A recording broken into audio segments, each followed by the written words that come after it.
How to sign out YouTube account from other devices. First things first is open up your YouTube application and make sure that you're already logged in into your account. Access your account settings by going into the lower right portion of your screen, which is going to be the U tab, and then choose on Google account. From here, scroll down a bit and choose on security and sign in.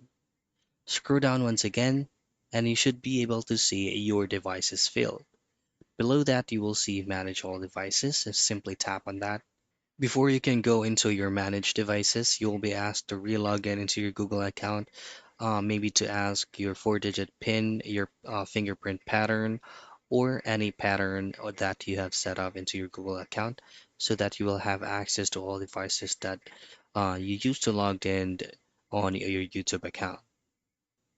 Now, just simply tap on the specific device where you would like to be signed out, for example, this one. And then on the next page, just simply choose on sign out and you're done. And that's basically it. That's how you sign out YouTube account from other devices.